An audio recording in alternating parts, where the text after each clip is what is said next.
নিউমোথ্রাক্স can be close, that is simple, open and tension, তিনটা হতে পারে। তাহলে ডেফিনেশন অফ দ্য নিউমোথ্রাক্স আমরা পারি।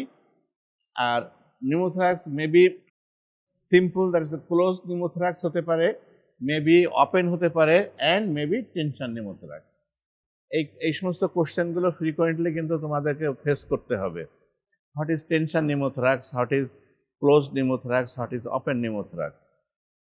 আচ্ছা, a simple pneumothorax does not need any treatment.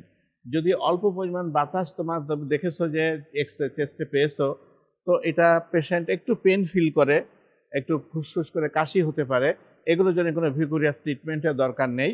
পেশেন্টকে রেস্ট অ্যান্ড রিসাসিটেশন হলেই পেশেন্ট মে ইমপ্রুভ। কেন ইমপ্রুভ করবে? অল্প বাতাস বডি অ্যাবজর্ব করে নিতে পারে। ঠিক আছে, যদি সোর্সটা ওপেন না থেকে থাকে তাহলে এই বাতাসটা, অল্প বাতাস যেটুকু বের হয়েছে, in the course of time body will absorb this excess air. তো এরপরে দেখো আর কি হতে পারে। A repeat chest x-ray after 12 to 24 hours is essential to confirm that it is not progressing. এটা তোমাকে তো করতেই হবে। একটা নিউমোথ্রাক্স তুমি পেয়েছো, দেখলে যে এটা স্মল নিউমোথ্রাক্স আছে, তোমার ধারণা এটা হয়তো এমনি অ্যাবজর্ব হয়ে যাবে, সেক্ষেত্রে তোমাকে ফ্রিকোয়েন্টলি রিপিটেড এক্সরে দরকার টু শিওর দ্যাট বা become certain that whether this pneumothorax is progressing or decreasing. Sometimes it may be confused with a large bully, যেটা বুলির একটা ছবি আমরা দেখালাম। Small pneumothorax can be missed easily. Bilateral pneumothorax is of emergency and late pneumothorax can also occur. আবার এইখানে last কথাটা দেখো যে লেট নিউমোথ্রাক্স, অর্থাৎ ট্রমা হয়েছে, পেশেন্ট আমার কাছে এসেছে, I have done a chest x-ray, nothing is there. আমি পেশেন্টকে অ্যাসিওর করলাম যে you are all right, you may go to your normal works. But এখানে একটুখানি তোমাকে কশাস হতে হবে যে প্রথমে হয়তো নিউমোথ্রাক্স হয়নি, কিন্তু লেটার অন এটা হতেও পারে। লাং পালমোনারি ইনজুরি হয়তো এমন বেশি হয়নি ওই সময়টা যাতে বাতাস লিক করতে পারে, কিন্তু ওই পেশেন্ট যখন চলে গেল কাজে, আবার সে হেভি ওয়ার্ক শুরু করলো, দেয়ার মে বি স্পন্টেনিয়াস নিউমোথ্রাক্স হতে পারে। তো সেই জন্য এটাও তোমাকে মাথায় রাখতে হবে। তাহলে pneumothorax can be closed, can be open and can be tension. Open chest wound will produce complete collapse of the lung and paradoxical shift of the mediastinum with each respiration, causing hypoventilation and reduced cardiac output. ধরো chest ইঞ্জুরিটা এত severe হয়েছে, এটা open injury হয়েছে, 4-5টা rib ভেঙে গেছে এবং ওখান থেকে কিছু পোর্শন আউট হয়ে গেছে, এটা ওপেন ইঞ্জুরি হয়ে গেছে। অথবা একটা চাকু মেরে দিল কেউ, হয়তো আমি রাস্তাতে যাচ্ছি, সনিষ্ঠা মনে করলো সার্কিট স্ট্যাব ইঞ্জুরি করে দেয়, ওটা চাকু মারলো আমার চেস্টে, ঠিক আছে, একটা পেনিট্রেটিং ইঞ্জুরি হয়ে গেল, এটা লাংটা ইনজিউর্ড হয়ে গেল। তাহলে এই যেখানে আমার নিউমোথ্রাক্স হলো, it is open pneumothorax, that is আমার চেস্ট ওয়ালের সাথে অ্যাটমসফিয়ারের একটা ওপেন কানেকশন হয়ে গেল। It may be due to ট্রমার কারণে হতে পারে, may be due to physical অ্যাসল্টের জন্য হতে পারে। Treatment by closure of the wound, intercostal tube drainage and surgery. তাহলে এরকম সিচুয়েশান যদি হয়, তাহলে পেশেন্টের কমপ্লেন কি থাকবে, যেহেতু হিউজ বাতাস ঢুকেছে, একবার যদি তোমার ওপেন স্পেস, ওপেনিং পেয়ে যায় প্লুরাল ক্যাভিটি স্পেসে, বাতাস কিন্তু টোটালি ঢুকবে এবং লাং কিন্তু ম্যাক্সিমাম ক্ষেত্রে টোটাল ক্লপস হয়ে যাচ্ছে, কারণ পজিটিভ প্রেশার হচ্ছে এখানে এবং লাংসটা তখন এক্সপ্যান্ড করতে পারছে না, এটা ক্লপস অবস্থায় থাকছে। তো লাংস যখন ক্লপস হবে তখন what maybe the problem, mediastinum shift হবে, ভেন্টিলেশনের প্রবলেম হবে, ঠিক আছে। তাই মেডিস্টিনাম শিফট হয়ে যাবে এবং তোমার ভেন্টিলেটরি ডিস্ট্রেস শুরু হয়ে যাবে। নাও এটাকে তোমার at the same time mediastinal shift হয়ে গেলে কার্ডিয়াক আউটপুটও কমে যাবে, হার্টের উপরে প্রেশার পড়বে, কার্ডিয়াক আউটপুট কমে গেলে কত না অসুবিধা হতে পারে। Now how will manage this patient? First and last কথা হলো, open wound should be closed. যেখানে তোমার চেস্ট ওয়ালে একটা উন্ড আছে, যেখান থেকে বাতাস হুড় করে ঢুকছে, এইটাকে রেখে তুমি কখনোই ট্রিটমেন্ট করে পেশেন্টকে ইমপ্রুভ করাতে পারবে না। তাহলে যে open wound should be closed first. সেটাকে তোমার কি দিয়ে করতে হবে? তোমার স্কিনে তোমাকে সুসারিং করতে হবে, স্টিচ দিতে হবে। যদি এমন সিচুয়েশন হয়েছে যে এখানে স্টিচ দেওয়ার কোনো ফ্যাসিলিটি তোমার নাই, তুমি একটা মব চাপা দিয়ে মাইক্রোপোর টেপ মেরে দিয়ে হলেও তোমাকে you must have to close the wound. হয়তো হতে পারে এটা temporary closure, but you must need it. ঠিক আছে, তোমাকে প্রথম হলো যে স্কিনে ইঞ্জুরি তো আছেই, ওইটাকে তুমি স্টিচ করে দাও, তাহলে ক্লোজ হয়ে গেল। তো যদি স্টিচ করা জিনিসপত্র নাও পাচ্ছ, তাহলেও তুমি কোনো কাপড় চোপড় দিয়ে, স্টেরাইল কাপড় চোপড় যতটুকু পারা যায় দিয়ে চাপ দিয়ে তুমি একে টেপ মেরে এটাকে বন্ধ করে দাও, বাতাসের এন্ট্রিটা বন্ধ হলো। এরপরে যে বাতাসগুলো এন্ট্রি হয়ে আছে ওইগুলোকে তোমার বের করতে হবে। যেহেতু পেশেন্টের রেসপিরেশন ইজ রানিং, তো বাতাসটা যদি বের করে দাও, লাংস যদি তার স্পেস পায়, এনভায়রনমেন্ট পায়, ও যে পজিটিভ প্রেশার হয়ে গেছে ওইটা যদি সে রেহাই পায়, লাং উইল বি আবার ডিফ্লেট। তাহলে তোমাকে এখন ওই বাতাস বের করার জন্য কি করতে হবে? You need a chest tube drainage, water seal chest tube drain should be clear to answer. Water seal chest tube drain, for God sake এটা বলতে ভুল করবা না। Water seal chest tube drain, এইটা করার পরে পেশেন্টের লাইফ সেভ হয়ে গেল। এখন তুমি ওপেন যে উন্ডটা আছে, আগে যেটা তুমি তাড়াহুড়ো করে ক্লোজ করেছো, ওইটাকে তুমি এবার ওটিতে নাও, মেটিকুলাসলি ওটাকে ক্লোজ করো। মানে ডার্টি পার্টিকেল তো থাকতেই পারে, সেগুলোকে ওয়াশ করো, মাসেল রিপেয়ার করো, সাবটেনাস টিস্যু রিপেয়ার করো, বোন ফ্র্যাকচার থাকলে সেগুলোকে ফিক্স করো, স্কিন ক্লোজ করো। ঠিক আছে, তাহলে লাইফ পেশেন্টের সেফ হয়ে গেল। সেই জন্য আমরা বলছি open chest would produce complete collapse of the lungs and paradoxical shift of the mediastinum with each respiration, causing hypoventilation and reduced cardiac output.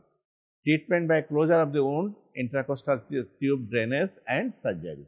ঠিক আছে, তোমরা হয়তো ইমার্জেন্সিতে ডিউটি করছো, হঠাৎ করে একটা রোড ট্রাফিক অ্যাক্সিডেন্টের পেশেন্ট এসেছে, এখান থেকে একদম বাতাস সরু করে ঢুকছে, তোমার ওখানে কিছু সুই সুতা তো থাকলে সেলাই করে দিয়ে বন্ধ করে দাও, না হলে গজ ব্যান্ডের এটা চাপা দিয়ে টেপ মেরে বন্ধ করে দাও, দিয়ে চেস্ট টিউব দিয়ে দাও, লাইফ সেভ হলো।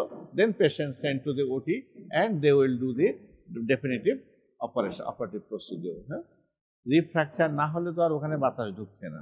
অথবা যদি তোমার স্ট্যাব ইঞ্জুরি হয়ে থাকে, পেনিট্রেশন ইঞ্জুরি হয়েছে, ওগুলো তোমাকে ক্লোজ করতে হবে মেটিকুলাসলি। ইমার্জেন্সিতে তো সব কিছু করা সম্ভব হচ্ছে না, that is why emergency life saving করতে হবে তোমাকে। নাও তাহলে প্রথম শর্ত হলো open wound should be closed by any means. Okay, now এখন আসছে tension pneumothorax. What is tension pneumothorax? Injury to the lung results in continuous valvular air leak. Tension pneumothorax যেহেতু আমরা টেনশন বলেছি, তাহলে ওখানে তোমার প্লুরাল স্পেসে একটা টেনশন সৃষ্টি হচ্ছে। How it is happening? ওর কিন্তু এক্সটার্নাল ইঞ্জুরি বেশি না, ইন্টারনাল ইঞ্জুরি আছে তার। সেখানে কি বলছে? Injury to lung results in continuous valvular air leak. The accommodating air collapses the lung on the same side and pushes the mediastinum to opposite side. As a result of this tension, the intrapleural pressure is increases. যেহেতু it is not open, that is why the intrapleural tension is increases till the above atmospheric pressure at the time of expiration. This reduces the venous return to the heart as well as compromises the ventilation. তাহলে কি হলো? তুমি দেখো একটা internal injury হয়েছে, ট্রমার কারণে হোক অথবা রাপচার্ড এমফাইসেমেটাস বুলির জন্য হয়ে থাকুক, কিন্তু ওখানে বাতাস কন্টিনিউয়াসলি, যখন তুমি রেসপিরেশন নিচ্ছ, প্রতি রেসপিরেটরি মুভমেন্টের সাথে বাতাস একটু করে প্লুরাল স্পেসে চলে যাচ্ছে, বাট ওই বাতাসটা is not getting back again to the alveoli. একটা ভালভ লাইক একটা অ্যাকশন হচ্ছে। ইনস্পিরেশনের সময় আমরা বাতাস নিচ্ছি, ওইটা ওর ভিতরে ঢুকছে, বাট এক্সপিরেশনের সময় বাতাস বের হচ্ছে না। প্রতিবার ইনস্পিরেশনের সময় বাতাস ঢুকছে, ঢুকতে ঢুকতে প্লুরাল কত সময় পর্যন্ত এটা হবে? যত সময় পর্যন্ত না অ্যাটমসফেরিক প্রেশার আর ওর প্লুরাল স্পেসের প্রেশারটা এক হবে। তো এর ফলে কি হচ্ছে? সেম থিং, ওপেন নিউমোথোরাক্স হলেও যা ঘটনা ঘটতো এখানে হলেও তাই হতো। তাহলে এটাকে আমরা টেনশন কেন বলছি? যেহেতু এটা ইনসাইড দিয়ে রয়েছে, ওর ভিতরে টেনশন সৃষ্টি হয়েছে। আমরা ওকে কোনো রকমের লাংসটা এক্সপ্যান্ড করতে পারছে না, ক্লপস হয়ে যাচ্ছে, মেডিসিনাল শিফট হচ্ছে। তো মেডিসিনাল শিফট হলে ভেনাস রিটার্ন হচ্ছে, কার্ডিয়াক আউটপুট কমছে, নানাবিধ প্রবলেমগুলো যা আগে হওয়ার কথা সেইগুলোই হচ্ছে। Tension pneumothorax is an emergency which should be treated urgently with needle thoracosynthesis converts tension pneumothorax to simple pneumothorax. This should be followed by urgent ICD. তাহলে কি বুঝলে এখান থেকে? প্রথম কথা হচ্ছে যে এখন টেনশন pneumothorax নিয়ে পেশেন্ট এসেছে, ও প্রতি রেসপিরেশনের সাথেই তো তার বাতাস ভিতরে ঢুকছে, আর ও তো তখন ডাইং স্টেজে চলে যাচ্ছে। তোমার হাতের কাছে যাই থাকুক না কেন, ইভেন কিছুই নাই, যদি একটা তোমার সিরিঞ্জের নিডল পেয়ে থাকো, ডিসপোজেবল সিরিঞ্জের নিডল পেয়ে থাকো, হোয়াইট বোর্ড নিডল, তুমি মিড ক্লাভিকুলার লাইনের সেকেন্ড ইন্টারকর্ডাল স্পেসে ঢুকাই দাও চোখ কান বুঝে একদম, ঠিক আছে? দিলে তখন কি হচ্ছে, এটা চলে গেল প্লুরাল স্পেসে চলে গেল, গেলে বাতাস যা ছিল আস্তে ওখান থেকে বেরিয়ে চলে গেল। এই যে বের করে তুমি দিতে পারলে তখন টেনশনটা কমে যাচ্ছে, লাংসটা তখন একটু স্বস্তি পাচ্ছে, ক্লপসনেসটা কমে আসতেছে, এবং এটাকে তখন তোমার নর্মাল নিউমোথোরাক্সের মতো অবস্থার সৃষ্টি হলো, ঠিক আছে? এটা কিন্তু তোমাদের মাথায় রাখবা, ইমার্জেন্সিতে প্রায়ই করতে হয়, লাইফ সেভিং। জাস্ট আমি একটা নিডল ঢুকাই দিলাম, একটা নিডল দিয়ে গোতা দিলাম, দেখো লাইফটা সেভ হয়ে গেল তার। এবার তখন যখন প্রেশারটা কমে আসলো, তার ভিতরে টেনশন কমে গেল, তখন রেসপিরেশনের স্বস্তি ফিরে আসলো, এইবার তুমি ধীরে ধীরে পেশেন্টকে intercostal water seal chest tube drain দিয়ে দিলে, ট্রিটমেন্ট পেশেন্টের লাইফ ইজ সেভ। তারই পরে তুমি কারণ খোঁজো, where is the leak and how to prevent the leak. তুমি এইটুকু করলে যে যেখান থেকে ভিতর থেকে বাতাস আসছিল এটা তো আর বন্ধ হলো না, লাইফ সেফ হলো, স্টেবল হলো। এখন তুমি ওই কারণটা খোঁজো, খুঁজে ওই কারণে ট্রিটমেন্ট করো, then patient will be safe. Clear? তাহলে টেনশন নিউমোথোরাক্স কিন্তু এই হয়ে গেল। এখানে দেখো আমরা এটা হাইলাইট করে দিয়েছি, do not wait for chest x-ray. Tension নিউমোথোরাক্সে পেশেন্ট তোমার কাছে এসেছে, সে যাচ্ছে, গেলাম গো মা গো বাবা গো করছে, তুমি এইবার এই পেশেন্টকে এক্সরে ডিপার্টমেন্টে পাঠাবা, সেখানে আধা ঘন্টা 25 মিনিট দেরি হবে, এটা পেশেন্টকে তুমি আর ফিরে পাবা না। আগের কাজ তুমি আগে করে দাও, দেওয়ার পরে তখন তুমি পাঠাও। সো তোমাকে বলা হচ্ছে যে do not wait for chest X. এরকম পেশেন্টকে যদি তুমি চেস্ট এক্সরে ছাড়াও এই কাজ করে দাও, nobody will say that you did the wrong, but everybody will appreciate you that you did the right thing. তাহলে সংক্ষেপে কি পেলাম আমরা? Injury to the lungs, valvular air leak. Why we are calling valvular air leak, মানে somehow একটা এমন একটা situation হয়ে গেছে, air is only getting out, but during the re-entry বন্ধ হয়ে যাচ্ছে। Mediastinum shift to opposite side, increased intrapleural pressure, decreased ventilation, hypoxia and cardiac arrest. তাহলে টেনশন নিউমোথোরাক্স হলে এই ঘটনাগুলো ঘটবে if we unable to treat the patient, ঠিক আছে? তাহলে কি হচ্ছে? Injury to the lungs, valvular air leak হচ্ছে, লাং ক্লপস হচ্ছে, মেডিসিনাল শিফট হচ্ছে, ইনক্রিজ ইন্ট্রাপ্লুরাল প্রেশার হচ্ছে। নেক্সট কি আসছে? Decrease ventilation. এগুলো একটার সাথে একটা কিন্তু সিকোয়েন্সের মতোই আসছে। আর হলো কি, ডিক্রিজ ভেন্টিলেশন যদি হয় তখন হাইপোক্সিয়া হবে, তারপরে কার্ডিয়াক অ্যারেস্ট হয়ে যাবে। নাও এই টেনশন নিউমোথোরাক্স নিয়ে যে পেশেন্ট তোমার কাছে আসে, ও তো এসে তোমাকে বলবে না যে doctor I have got a tension pneumothorax, তাই না? তাহলে কি কি সিমটম সে প্রডিউস করতে পারে? Tachypnoea, tachycardia, tympanic note on percussion, total absence of breath sound, and tracheal shifts to the opposite side. তাহলে এখানে আছে 5টা টি আছে। টেনশন নিউমোথোরাক্স হলে কি হয়, এটা 5T দিয়ে আমরা এটাকে এক্সপ্রেস করেছি মনে রাখার সুবিধার জন্য। 5T।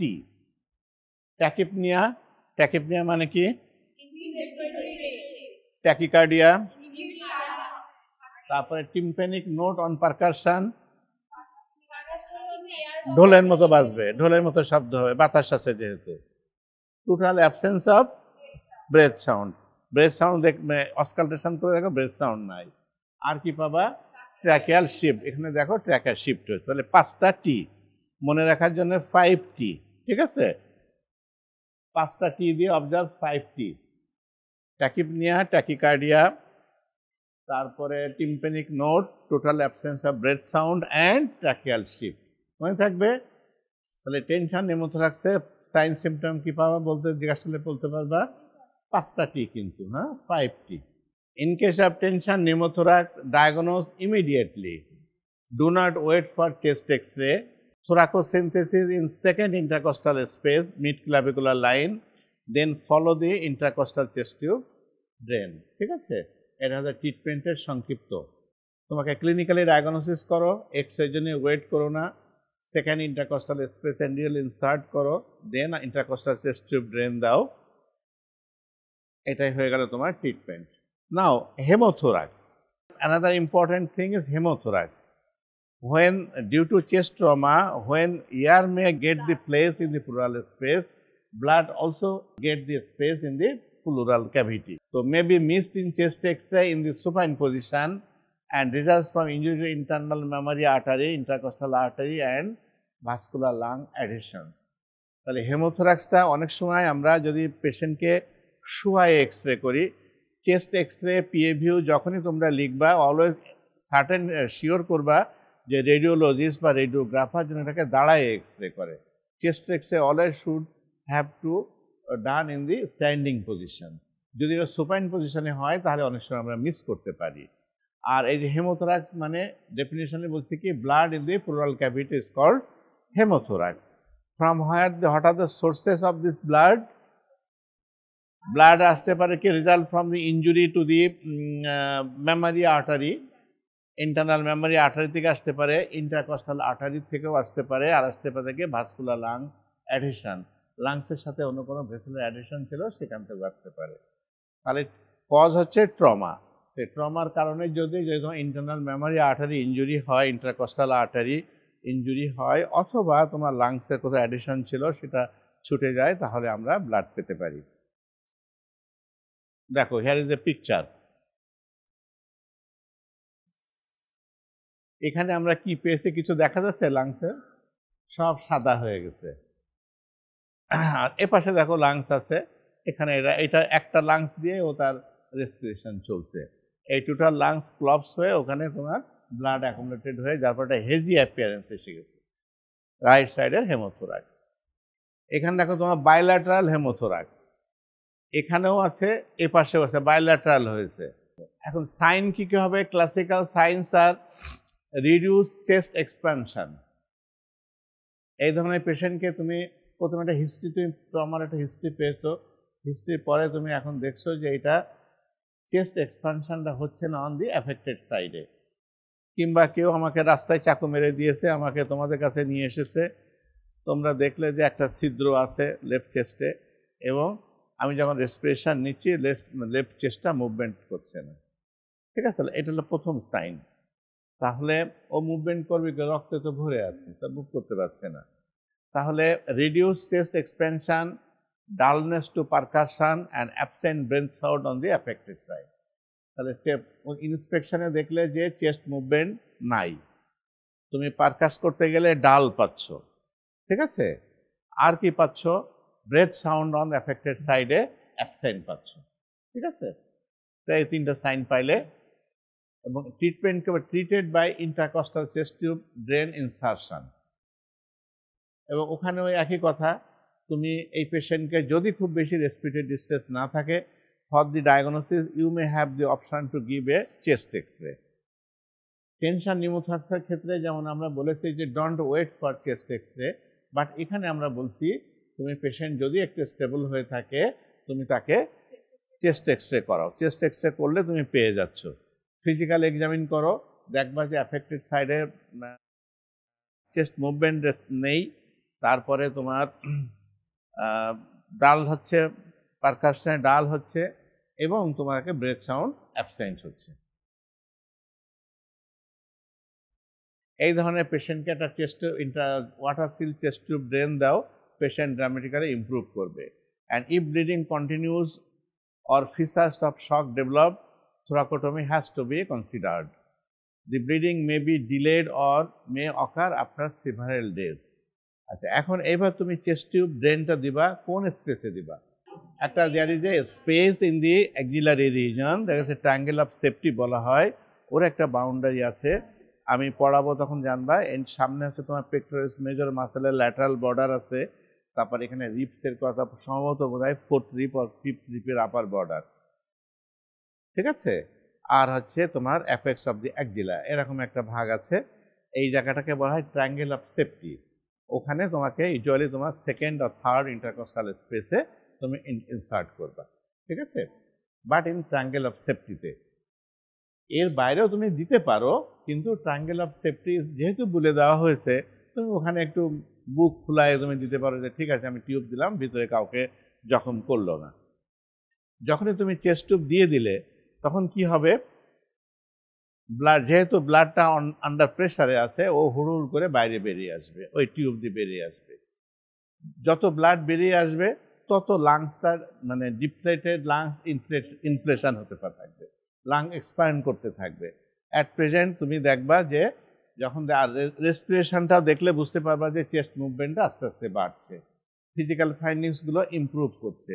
এবং অ্যাটলিস্ট যখন দেখবা যে আর ব্লাড আসছে না, ওই সময় যদি তুমি চেস্ট এক্সরে করো, আগেরটার সাথে মেলালে তুমি বুঝতে পারছো লাং ইজ না টোটালি ইনফ্লেটেড, ঠিক আছে।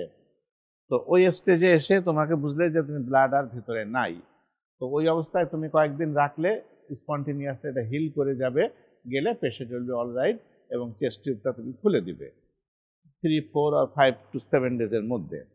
বাট যদি তুমি দেখো যে সোর্স রয়ে গেছে, ব্লাড বেরোয় গেছে, পেশেন্টের সিমটম ইমপ্রুভ করেছে, বাট টোটালি কিওর হচ্ছে না, ব্লাড থেকেই যাচ্ছে, তাহলে তোমাকে ধারণা করতে হবে কি যে সোর্স ইজ দেয়ার, তাহলে ভিতরে কোনো ভেসেল ইনজিউর্ড আছে যেখান থেকে কন্টিনিউয়াসলি সোর্স হচ্ছে। তখন তোমাকে থ্রাকোস্টমি করতে হবে, করে মানে অপারেশন করে চেস্ট ওপেন করে ব্লিডিং পয়েন্টটাকে লাইগেট করতে হবে, ঠিক আছে। তাহলে this is the treatment of haemothorax. Now what should be the complication? Failure to adequate drain a hemothorax initially results in residual clotted hemothorax and empyema or late fibrothorax. তুমি এই কমপ্লিকেশনটা খুব simple, তুমি দেখলে যে এডিকুয়েটলি এটাকে রিলিজ হল ব্লাডগুলো সব তুমি বের করতে পারলে না, কিছু ক্লট ব্লাড তুমি রেখেই টিউব ওপেন করে ফেলেছো, তখন ক্লোজ উইথড্র করে ফেলেছো, তখন কি হবে, তোমাকে এমপাইমা হতে পারে। What is এমপাইমা?